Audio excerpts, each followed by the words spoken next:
Thank you for being here today. I'm surprised by the size of the turnout. If only my family shows up, I can cut that part out. Your presence is greatly appreciated. President Obama, Secretary Carter, General Odierno, thank you for being here. If they don't show up, I don't plan on taking that part out. Maybe my family will think that they're in the crowd. 30 years is a long time. A 30-year-long career is a great outcome for a mistake that I made 32 years ago. In 1983, while looking for a summer job in college, I came across this poster on our campus. I went to Fort Knox as a cadet that summer. The Army was a fun place. You got to wear cool uniforms, carry an M16, and crawl in the mud. It was fun, but not something I would want to do for a living. I came back to my school that summer, tan and in shape.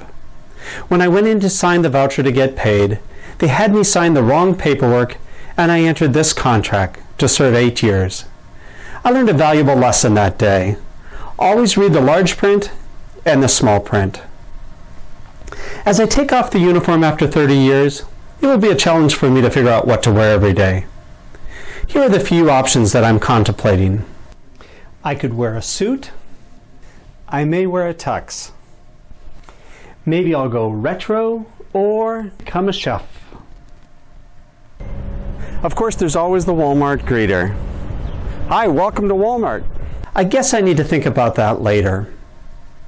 I've had some wonderful tours during the 30 years to places like Fort Sam Houston, Germany, Fort Rucker, Korea, Fort Rucker, Fort Benning, Saudi Arabia, Iraq, Fort Benning, Washington, D.C., Fort Leavenworth, Fort Campbell, Washington, D.C., Fort Sam Houston, Washington, D.C., and Fort Sam Houston.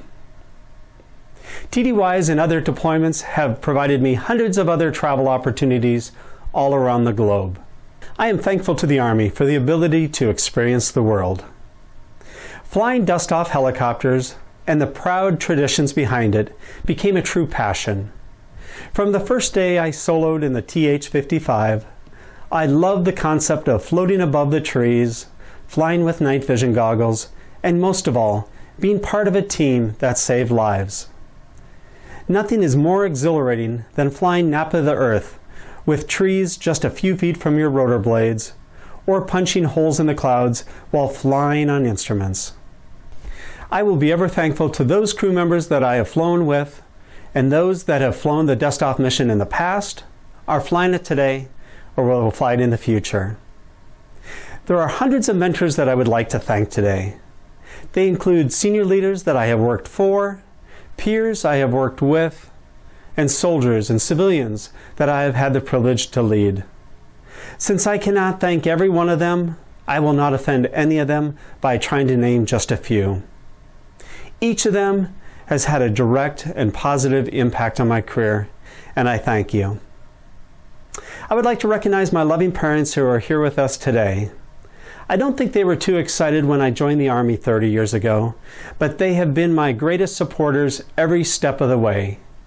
They have traveled around the world to be at promotion ceremonies and changes of commands.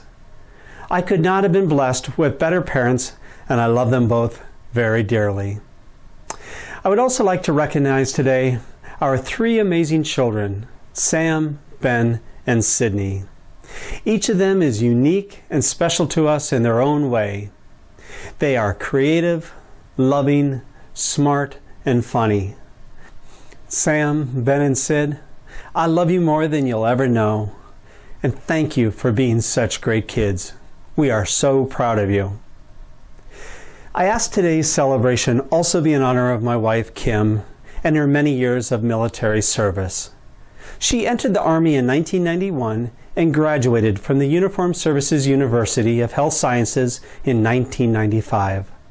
As an Army doctor, she traveled the world doing research, eating snakes in the jungle, and taking great care of service members and their families. There is no doubt in my mind that she would have had a full and probably more successful career than mine if she had not sacrificed it for the family.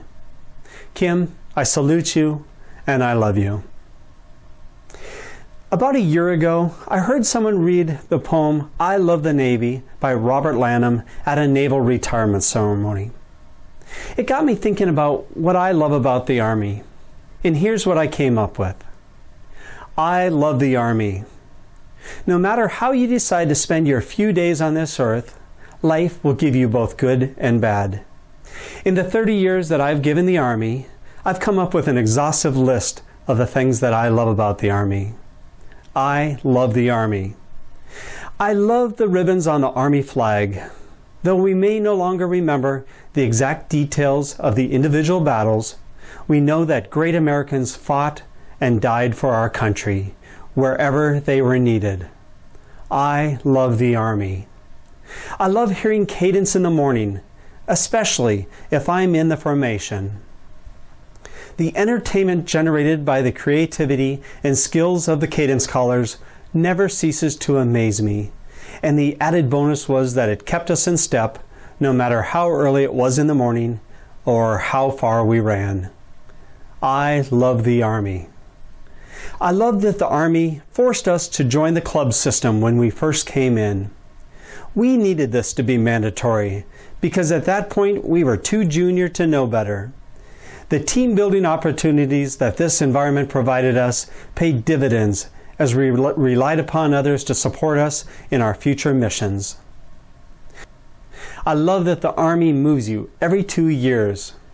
Since many of the boxes never get unpacked, it's almost like Christmas when you get the chance to open a long overlooked box. It is fun to discover forgotten treasures in a box labeled with something completely different from the contents listed by the packers. I love the Army. I love the discomforts of going to the field. Nothing is better than when the sweat dries and the dust fades. You finally get to settle into a sleeping bag or maybe just under a poncho liner after that first hard day in the field. Sleep never seems so well deserved. I love the smell of fuel oil in the field. That smell can remind you of the warming exhaust of a vehicle on a day that is too cold for comfort. It also reminds me of being in the downwash of a helicopter lifting a heavy sling load. No doubt that smell will bring back different memories to different soldiers. I love the taste of mess hall coffee in the field, especially late at night or early in the morning.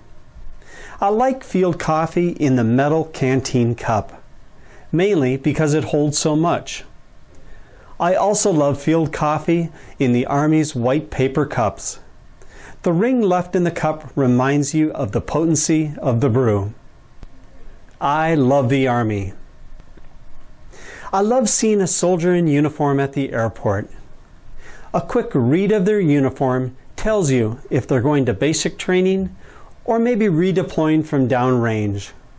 No matter the uniform, the soldier's positive attitude and upright posture tells you that they are proud to wear the Army uniform.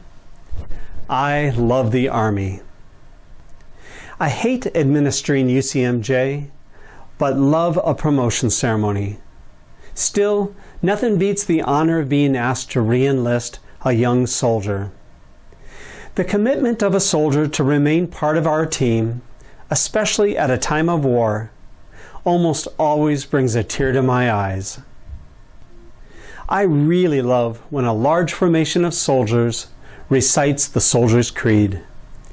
There is nothing more inspiring and motivating than when the group in unison belts out that final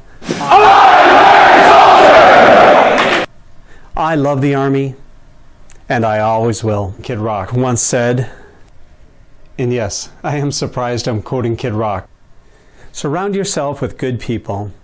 Whether the best or not, people are capable of learning if they've got good hearts and they're good souls. Each and every one of you has a good heart and a great soul, and I thank you for what you have given me. This celebration today is as much about your accomplishments as it is about mine. Thank you.